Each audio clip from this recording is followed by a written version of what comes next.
L'oreille indiscrète avec David. Alors, quel point commun entre un appareil de photo Fisher-Price et un clip vidéo? L'invité du jour.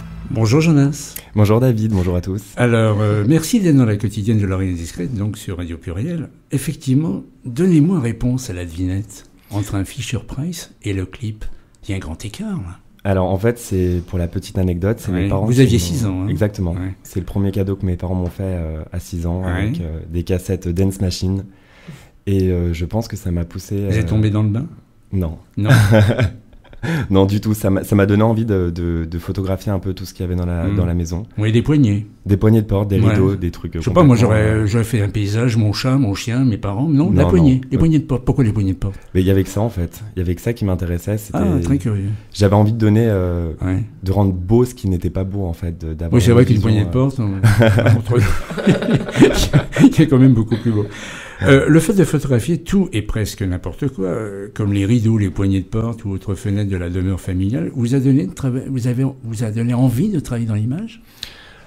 Je pense qu'à cet âge-là, j'ai pas réfléchi. J'ai pas réfléchi, non. Ouais. C'était vraiment instinctif en fait de faire ça pour essayer de rendre beau vraiment des objets du quotidien en fait. Faut être fort pour rendre beau une poignée de porte ou une fenêtre. Encore quoi que la fenêtre, ça peut être possible parce que ça dépend ce qu'il y a derrière. Exactement. Après un bac ES, vous dirigez vos études vers le cinéma. Pourquoi le cinéma? Vous étiez attiré par le cinéma? Depuis tout petit, ouais. Le cinéma, ça m'intéressait et je faisais. Vous vous rappelez du premier film que vous avez vu? Non. Non. Mais je fais depuis tout petit des petits clips avec le caméscope de ma grand-mère. Ah, quand même. Ouais. Mm-hmm. Et du coup, mes amis m'ont poussé à vraiment m'orienter vers le cinéma pour acquérir de la technique. Et du coup, je suis parti là-dedans. Vous avez fait des études de cinéma? J'ai fait 1 mois, pour être honnête. Bon, c'est pas des études, Ouais, ça. j'ai fait 1 mois. C'est un aller-retour. Exactement. Pourquoi si court? Beaucoup trop technique au final. J'avais l'impression que ça me bloquait dans ma vision créative en fait. Pour gagner de l'argent, vous rentrez dans un cinéma? Tout à fait. Qu'est-ce que vous y faites? Agent d'accueil, je nettoyais les salles, j'accueillais les clients. D'accord. Et, pour avoir vraiment de l'argent, parce que du coup j'ai arrêté mes études et mes parents m'ont pas laissé le choix, ils m'ont dit ok, tu veux pas faire ces études. Mais tu te débrouilles. Voilà, exactement. J'ai connu ça. Et du coup j'ai trouvé un compromis entre les deux. Et voilà. C'est un cinéma lyonnais? Oui, le Pâté Carré de Soie. Oui. Du cinéma à la photo et la vidéo, comment s'est fait le parcours? C'est des rencontres en fait. C'est un ami qui m'a présenté à une photographe lyonnaise qui s'appelle Jess Photographie, qui m'a accueilli dans son équipe. On a fait un premier backstage sur un shooting ensemble et ce jour-là, je me souviens, je suis rentré chez moi le soir, j'ai montré à mes sœurs et à ma famille et je leur ai dit c'est ça en fait, c'est ça que je veux faire et ça me rendait heureux de faire ça et je suis parti là-dedans, dans la mode principalement. Que la mode? Au départ, oui, la mode. On va parler vidéo. En préparant cette interview, je disais que la mode, effectivement, et c'est un tremplin pour vous. Vous avez rencontré des mannequins, créateurs. D'ailleurs, vous êtes accompagné avec Chloé, qui est ma maquilleuse. Oui, bonjour. Bonjour Chloé, devant le micro, ou alors on va l'ouvrir, voilà. C'est pas prévu, Bonjour. mais j'avais envie de vous entendre aussi. D'accord, très bien. Il est facile à travailler? Oui, il est facile. Parce qu'il paraît vachement sympa. Il est jeune, beau et désirable, comme on dit. Il paraît pas seulement, il laisse sympathique Il est sympa dans la vie. Bon. Et il me laisse beaucoup le choix, il me laisse beaucoup de liberté. Ouais. Et il me donne beaucoup de... Parce que dans ces clips, on peut les voir, on va en parler avec Jeanne dans quelques instants, après la pause musicale. Il sait ce qu'il veut. Oui. Il sait comment on doit maquiller l'interprète, l'invité ou pas. Il sait ce qu'il veut, mais il nous fait confiance, chacun son métier. Chacun son métier. Et du coup, il nous fait confiance et il nous donne libre choix. On travaille vraiment en équipe là-dedans. Moi, je pars sur une idée principale et elle m'apporte vraiment sa vision dans le make-up, sa vision qui est toujours juste d'ailleurs. Alors, comment vous avez pu rentrer dans cet univers? C'est quand même un univers très fermé. Au culot. C'est pas facile. Au culot, j'ai vraiment... Par la porte ou par la fenêtre? Par les deux. Par les deux? Par les deux. Ça, j'ai commencé par la fenêtre. Enfin, c'est la meilleure des formules, de toute façon. Non, mais on a la chance de vivre dans une ère où tout est possible, notamment avec Internet. Et à force d'envoyer des emails, j'ai eu des réponses très positive et j'ai foncé, mais c'est vrai que c'est pas un milieu facile, mais quand on est à l'ANIAC et quand on veut réussir, on y arrive. Je vous l'ai dit, vous êtes jeune, vous avez quel âge? Je peux vous demander votre âge? Je vais sur mes 26 ans. Ça se voit pas en tout cas. Vous êtes jeune, talentueux, depuis vous avez créé votre propre maison de production. Pourquoi? J'ai créé ma société de production, ouais. Je suis à mon compte et je pense que j'ai un problème avec le cadre. Et pour moi, c'est plus simple de bosser à mon compte pour vraiment être avoir cette liberté. Mais par contre, je suis pas tout seul, quoi. Vous êtes une grande équipe, voilà. Ou une petite équipe? Une grande équipe dans le cœur. Oui, bien sûr, mais autrement, combien vous avez autour de vous? Sur la production, enfin sur toutes mes réalisations, c'est moi qui fais tout, la prise de vue, le montage, la production. Et ensuite, je suis accompagné. Vous avez Chloé comme maquilleuse. C'est la seule maquilleuse? Principalement. Chloé et une deuxième maquilleuse qui s'appelle Aline, qu'on embrasse. Et, qui nous écoute. Exactement, j'espère bien. Donc on la salue.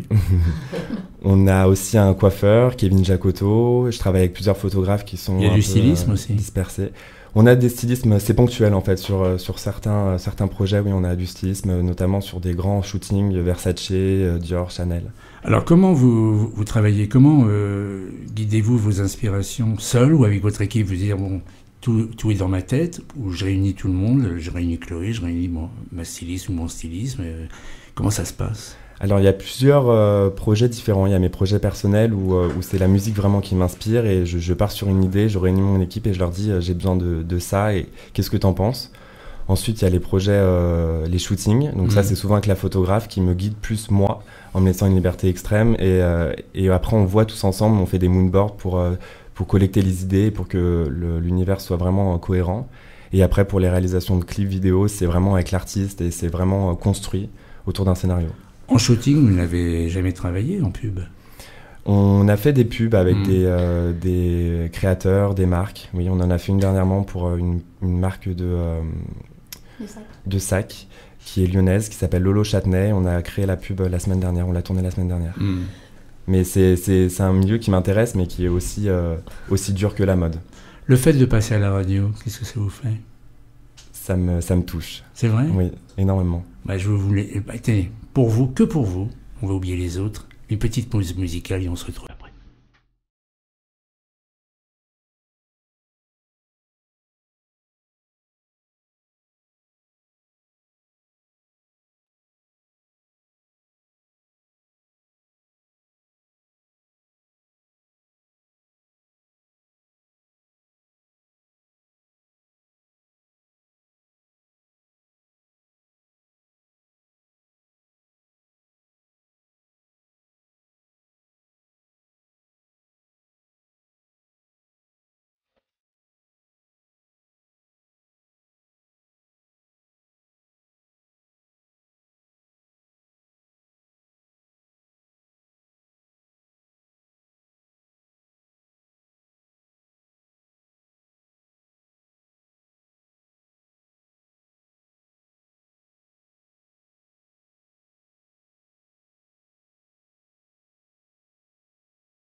Isel, voilà, bye bye bye. Non, pas bye bye à mon invité. Vous êtes à l'écoute de l'Oreille Indiscrète sur Radio Pluriel. Nous recevons Jonas, producteur de clips vidéo.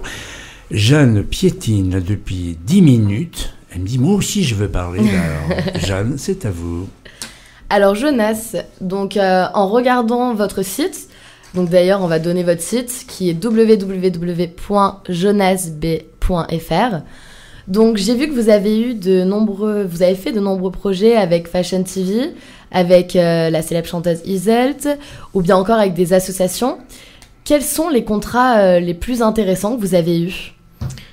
Les plus intéressants, je pense qu'en fait ils sont tous intéressants, ils sont tous différents. Je pense à notamment le projet qu'on a fait avec l'association Le Refuge, qui était un grand moment de vie, un grand moment de partage. Après effectivement... pouvoir produire le clip de Iselt, ça a été, pouvoir réaliser, pas produire, excusez-moi, ça a été extraordinaire et c'était une expérience géniale. Mais tous les projets sont cool en fait. Quand tu rentres de ta journée et que tu te dis, j'ai de la chance en fait de faire ça, c'est que c'est le meilleur projet en fait. Jonas, on venait de parler du refuge qui est passé dans la quotidienne il y a quelques temps. Qu'est-ce que vous avez pu montrer ? C'est pas évident. En fait, on a fait un teaser pour une soirée caritative pour le refuge. On a rencontré les jeunes et on voulait faire quelque chose en fait de différent parce qu'on trouvait que les campagnes du refuge elles sont lourdes et là on avait envie de mélanger les deux, faire une première partie assez sur la réalité du refuge, donc triste au final, et allier ça avec le côté festif pour justement amener les gens à faire la fête et à soutenir le refuge. Le mariage n'est pas évident. Je parle des deux images.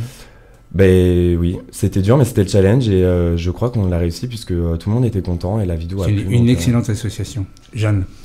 Et du coup, par rapport à la réalisation des clips, donc quand vous réalisez un clip pour une marque ou pour un chanteur ou chanteuse, est-ce que vous êtes assez libre dans la création ou est-ce que l'on vous donne beaucoup d'indications à suivre ? On me fait confiance. Après, pour ce qui est de Iselt, pour le clip Bye Bye Bye, je suis parti sur une idée, j'avais une idée en tête, on en a parlé avec l'artiste, elle m'a suivi. Après, Universal m'a suivi sur le projet, mais ça dépend vraiment des projets. Pour le clip Pour l'Impossible qu'on a réalisé, le deuxième clip qu'on a fait ensemble, c'est vraiment elle qui avait envie de faire ça et elle m'a dit, écoute Jonas, je veux faire ça, comment tu peux le faire ? Et en fait, on s'écrit, on s'appelle tous les jours et elle me donne plein d'idées en me disant, je veux faire ça. Et moi, je suis là à lui dire, ça c'est possible, ça c'est pas possible, ça on va le faire comme ça. Mais c'est vraiment le mélange des deux en fait. Bah justement, en parlant d'Iselt, qui je le rappelle a été découverte dans La Nouvelle Star, qui a été aussi finaliste en 2014. Donc tu as eu la chance de pouvoir réaliser son clip Bye Bye Bye. Donc de travailler avec elle, qui est quand même, c'est quand même une personnalité connue. Est-ce que ça vous a permis de vous ouvrir des portes ? Je pense que ça assure une certaine crédibilité à mon travail, c'est sûr. Mais après, c'est un monde extrêmement fermé. Je suis en très bonne relation avec Universal. Pour l'instant, on n'a pas de projet sur d'autres choses. Mais, à part le prochain clip d'Iselt. Mais c'est sûr que ça m'assure une crédibilité. Il n'y a pas un seul client qui ne me parle pas de Iselt ou de mes projets avec Fashion TV parce que c'est vraiment des grosses marques. Et du coup, quand les gens voient ça, ils se disent « Waouh !»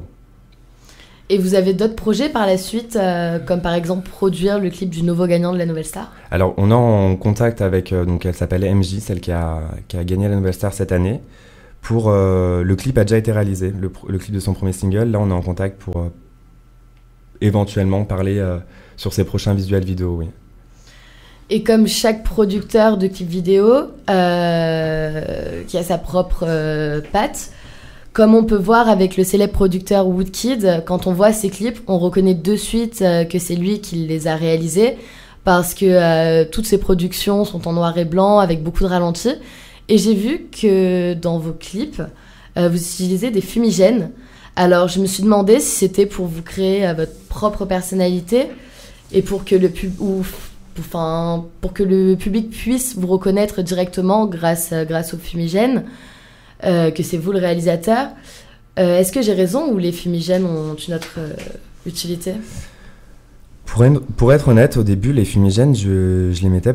déjà, j'aime bien le visuel et j'avais peur à la base que mon image soit trop simple sans fumigènes. Et puis je me suis rendu compte qu'en fait, j'adorais les fumigènes et je trouvais que ça donnait un côté aérien et ça donne du rêve en fait. Et je trouve que la fumée, c'est quelque chose qui m'attire, c'est suspendu dans les airs et j'avais envie que toutes mes vidéos soient un petit peu comme ça. Qui est une atmosphère particulière. Et pour moi, c'est effectivement très important qu'on reconnaisse mon travail et sans le nom en fait, juste avec le visuel. Je trouve que c'est le plus beau des cadeaux qu'on puisse me faire en me disant j'ai vu une vidéo, ça ressemble à toi, est-ce que c'est toi qui l'as fait? Et ça me touche vraiment. Et oui, effectivement, c'est important. Et les fumigènes, oui, ça fait partie de mes codes. Jonas, avec quel artiste vous aimeriez travailler maintenant? Et une seconde question, avec quel artiste vous auriez voulu travailler qui n'est plus là? J'aurais adoré rencontrer Freddie Mercury, travailler avec lui. C'est un peu votre esprit? C'est votre univers? Non, c'est pas mon univers, mais c'est un personnage qui m'attire. C'est vraiment un aimant, ce mec. Il était génial pour moi. Après, effectivement, j'aimerais bien travailler avec... je sais pas, en fait. J'ai juste envie de faire mon métier le plus longtemps possible et qu'on me donne... Il n'y a pas d'artiste français qui vous tente? Je suis pas très artiste français, mais c'est vrai que je vais partir dans les clichés, mais si un jour j'arrive à travailler avec Rihanna, Beyoncé... c'est vraiment des grosses productions, et c'est des productions... Là, on est dans le haut, là.